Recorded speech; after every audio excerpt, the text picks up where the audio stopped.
Okay, you guys, this has been highly requested. Ed Sheeran's voice, a full breakdown. We're going to go through this song, which is like a live a cappella. The recording is very raw, so you can hear him properly. And we're going to break down some of the things that he's doing with his voice. Ed has a very light, breathy, bright, supported sound. And these are all great qualities for your voice to have. So I think there's a lot we're going to learn from this. So I hope we can make you a better singer by going through some of the things that he's doing. We don't do this so you can copy the singer. We do this so that you can learn the techniques that they're doing because they sound great, and then implement those in different ways into your own voice. If you want more in-depth breakdowns like this, I have a private community where I don't just go more into depth on stuff like this, but I also actually review people's voices. I do live Q&As. There's a bunch of resources and stuff that I do not share on other platforms. So it's just a cool place to kind of improve your voice and also spend more time with me. So let's get into this. I really, really like this song also. So we're going to go line by line. You know how I like to do it. I like to just listen, repeat it in my own voice, and give you kind of little things that I'm noticing along the way. This is not meant to be like a step-by-step breakdown of exactly what to do. It's more of just like an overview of what I'm noticing. Okay, let's go. Oh, misty eye of... So right away from the beginning, one thing that we're going to notice a lot about Ed is he likes to bend into notes. He likes to approach notes like a plane taking off rather than just like a helicopter just lifting up. That's actually a good analogy. I just kind of came up with that, but I'm actually going to use that. It makes sense. So the way that you might think about singing this, what's that first word that he's actually singing? The first word that he's singing is oh. Oh. Right? So you could just start that line off by going, oh, misty eye, right? Just like slamming onto the note. But Ed chooses to go, oh. So he's actually got a step below, oh, and he bends up into the note. But he doesn't just do that. I want you to listen carefully. What else is he doing here? Let's listen back. See if you can pick up what he's doing at the beginning of this line. Oh, misty eye. So what did he do at the beginning of that line? The word "oh" actually became "ho," and that's because of the way that Ed uses his breath. Ed has a voice where his voice sounds like it's kind of floating on a cloud. It's very supported, and the support is that breath. So he takes a lot of breath, and then he has this very beautiful It's all very, very breathy. His breath is his fuel, and he's got lots of fuel when he's singing. So it's a good thing to know. Sometimes you just need to breathe more when you're singing. You just need to take a deeper breath. And then the breath is supported and it comes out evenly, and that's why his voice sounds so consistent. It's very oh, misty eye. It's just floating through the air. You know what I mean? So the beginning of his line, because he's such a breathy singer, he's actually breathing into that note. Oh, misty, oh, so you can try that. Oh, misty eye, right? Next, let's actually just talk about the tone of his voice for a second. The first thing I want to mention is that his voice sort of lives in the middle of two extremes. And we're gonna listen to it first again so that I always think it's important to have a baseline, and then I'm gonna show you what those two extremes are and where you can actually sit in your own voice to sound a bit like him. So let's listen. Oh, misty eye of the... Okay, so the two extremes are, first of all, falsetto. So we can go, let's sing this as that kind of higher part is falsetto. Oh, misty eye of. So that's fully falsetto, right? Whereas if we were to sing this on the fully opposite side, it'd be full-blown chest voice. Oh, misty eye of. Oh, misty eye of. We can hear that both of those just aren't right? Falsetto is too light. There's not enough. There's just no body, and the chest voice is just too much. It's over the top. So Ed's voice lives in a sort of breathy, in between, kind of head voicey, but not really. So if I blend between those, oh, misty eye of, and oh, misty eye of, I can get oh, misty eye of, eye of. So it's kind of held back. It's not very compressed, meaning it's not being pressured out. So it's got it's a low pressure voice. Billy Joe Armstrong would be a very highly pressurized voice. Oh, misty eye of, right? Very held back. Whereas Ed is oh, misty eye. The whole thing is that the air flows through him like a stream the whole time, like a river, like a waterfall, just pouring out, right? So that's where his voice lives in his body. There's certain times where he pushes it a bit more, but like that's generally where it lives. The second thing about his tone, so that's where it's placed in his body. Second thing of his tone is he's got a bright voice. And when we talk about bright, we're talking about like color. And color can be, you can have a dark voice, you can have a bright voice. Ed has a very, very bright voice. And so that's a combination of where his voice is placed in his larynx, like where his larynx is placed, and also how he pronounces his words and how he spaces in his mouth when he's singing. So if I was to sing this, I would sing it like, oh, misty eye of the mountain below. So can you hear that my voice is just a little bit bassier, a little bit darker? Listen to his one more time. Oh, misty eye of the mountain. Here high, mountain. Where I'd be like, oh, misty eye, my larynx is here, but Ed raises it. Oh, misty eye. So Elvis, for example, has like a really low larynx voice. Like, ho, ho, ho, ho, ho, down here, right? And then if we bring it up, we get a higher, right? So it's literally just, no, it's dropped. You can literally see here. Ring it up, right? That's, Ed is high. Ed is very, very high with that position there. So now let's talk about his vowels and the way that he pronounces his words, because that's also part of what makes his voice bright. So let's listen to this first line again, and then break down what he's doing. Oh, misty eye of the mountain below. So again, Ed lives in two extremes. He lives in one extreme of having a very, very wide mouth on some words, very bright, wide sound, and on other words has a very closed off, small sound. And we can hear it in this one line. So how I would sing this, I might go, oh, misty eye of the mountain below. What you'll notice about mine is that my vowels are darker.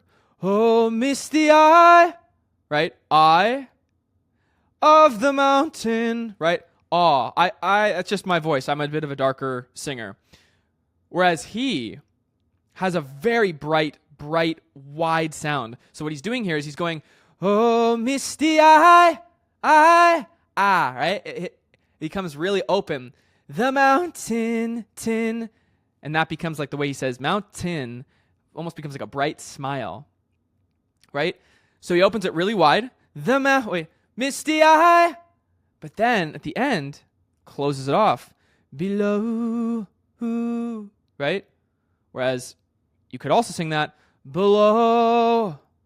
But then you get into, why is he doing this? And why do we want to do this as singers? Imagine if I was to sing the end of that line and go, the mountain below, below. Sounds like I'm singing like a classical song, right? It doesn't fit this genre. Closing that vowel off, below, keeps it small, contained, and we've got that pop sound in there, okay? So this is part of adapting to the type of music that we're actually singing, okay? So that's the first thing. And let's go through a little bit more. Let's listen to it one more time, see if we missed anything. Oh, misty eye, right? Very bright. Oh, misty eye of the mountain below. And then very wide. Misty eye, then small. The mountain below. It's very unique. It's interesting. Because he's not using any rule book. He's not using a step-by-step list of what to do. He's just singing, which is great. Okay, let's go to the next line. And then very long vibrato. Below. And his vibrato is a bit forced. So one part of his voice that I feel is slightly not refined, because you can kind of hear how his vibrato, it's just my opinion. The mountain below. You hear it kind of, here it's kind of forced out. Below, right? Instead of below. So that's just a personal preference thing, but his vibrato, anyways, you might like it even more the way he's singing it. That's totally fine. But it lasts for a long time. He holds that note. He lets that note ring out, right? That's part of his style. It's good that he's doing that, letting that note actually have some time, right? Keep careful watch. So keep careful, right? That you can really hear his accent coming through. His like the British accent, right? Even if we didn't have an accent, like if he was American, we still do this as singers, specifically when we're singing pop all the time. We round the sounds out because we don't want to be going like, "Oh, misty eye of the mountain below," which that would be how you'd sing it if you were singing it how you pronounce it, right? "Oh, misty eye of the mountain below." Oh, misty eye of the mountain below. We don't do that. We round everything out. Oh, misty.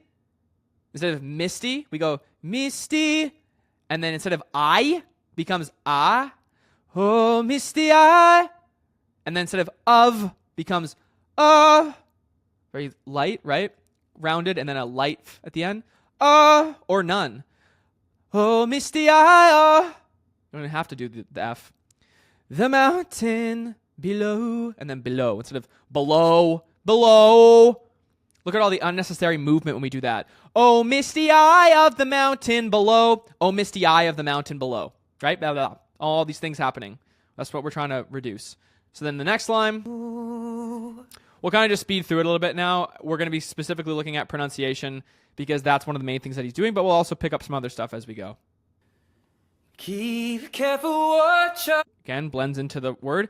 Keep. He like flies, or what's the word? He eases into the note, right? Again. Keep careful watch of my brother's soul. The pronunciation there. Keep careful watch. Watch. Keep careful. Instead of keep careful becomes careful. Keep careful watch. And then he doesn't even open that up. He doesn't go watch. He goes keep careful watch. Of my. And then he opens a lot for my. Of my. He even fully pronounces that actually. My brother's soul. And then again. So, diphthong, starts on so, and then closes off into oo again. So that's enough. Like, I'm not saying that you need to memorize how to do all this. I'm just helping you become aware of some of the different things. Let's keep going through, see what else we notice. Let's give a little bit of a break to the pronunciation for right now. And should the sky be filled? And should the sky? So, in order to sing up that high and to then break from chest voice into falsetto, and should the sky, that's a lot of core support. We already know that Ed is a supported singer though because of what we talked about with the breath before. The fact that his voice is so floaty voice like that, like a really beautiful like voice on a cloud like that, doesn't come from singing from all up here with no support. Oh, misty eye of the mountain below. It all comes from down here. It all comes from here, right? So Ed is tight in here. He's got support. His foundation is like this, and his voice lives on top of it, right? If there's no foundation, the voice doesn't know where to go. It can go anywhere, and that's not good. So coming into this note, big breath, right? And then again, we breathe out into the and, because that allows us to start our line with the breath in mind. And should the sky... And should the sky... It's like a core workout right now. It's like I'm doing a crunch. It's like I'm doing a sit-up while I'm singing that, right? You can only do that with support. And it's very bright. And should the sky be filled with... It's like it's just all coming from down here. So engage that core when you're singing, especially when you're singing up high like that and you're trying to break between different sections of your voice. Very important to be supported. You're not going to make it happen otherwise. Fire and smoke. And then listen to how high and bright that is. Fire and smoke. Fire and smoke. I would sing that so differently.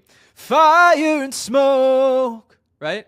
Fire and smoke. But he's fire and smoke. Fire, right? Sky be filled with fire and smoke. He lets his notes ring on. Allow your notes the space to continue. It's not fire and smoke, fire and smoke, right? Keep watching over during sun. Then that's very, very pulled back. His voice is very restrained there. Keep careful, keep watching over during... Very light. Keep watching over during sun. So, dynamic, right? Now we've been all the way, and should the sky be filled with... All the way to... Keep watching over during sun, right? We're playing with a lot of dynamics here. Let's look at one more song here to get some other examples. Loving can hurt. Loving can hurt. Right? Very high. Loving can hurt. Loving can hurt sometimes. See how his mouth is, he's really giving it a lot of space. It's not, loving can hurt sometimes. Loving can hurt sometimes. And the breath is there as the fuel, right? La, la, la.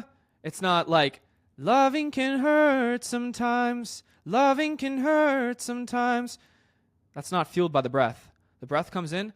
Loving can hurt sometimes. You can literally hear the breath is being constantly held back and then evenly, like a balloon where you're just like, right?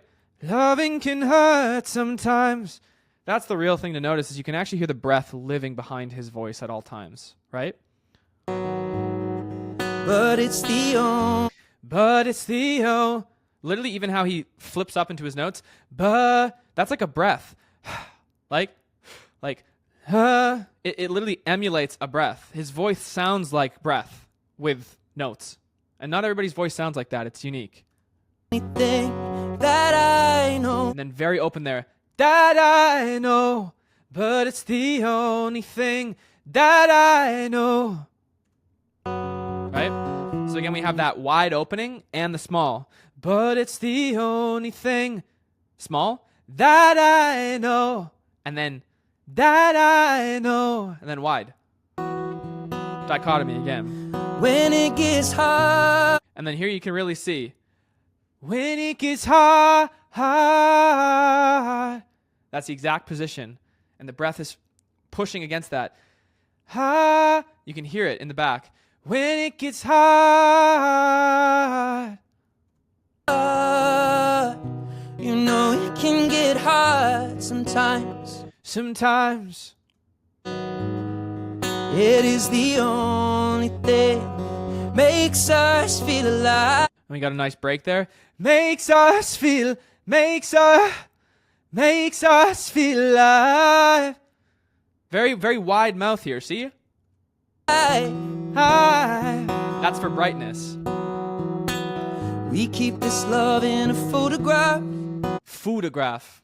There's an example of where it's closed again. It's not, we keep this love in a photograph. We keep this love in a photograph. Photograph. Wide closed, wide closed. Hard to predict. We made these memories for ourselves. Selves. We make these memories for ourselves. Selves, really. We make these memories for ourselves. Interesting, right? Style, muscle memory. People's pronunciations are built over tens of years of singing. So he might just always sing that word that way. And that's just his own thing. Our eyes are never closing. Our hearts were never broken. Time's forever frozen. Literally open, closed, open, closed. Where our eyes are never open, our eyes are never closing, heart is never blowing still, right? Ow, ow, over and over again. So what a great example of a dynamic, interesting, imperfect, real voice, right? So I think that's everything for now. We can go into Ed Sheeran maybe again later. I think there's more things we could talk about. We could do a different song. We could dig into just like some of the specifics even more. I could make a whole video just on like the way that he uses his breath. But I hope this was kind of a good overview, an interesting perspective. Whether you watch these to actually improve your singing or you just watch them because you're interested about these singers, I think both are, I'm making them for both people. So I hope this helped. Hope this helped you improve your voice a little bit. And that's it. I'm out.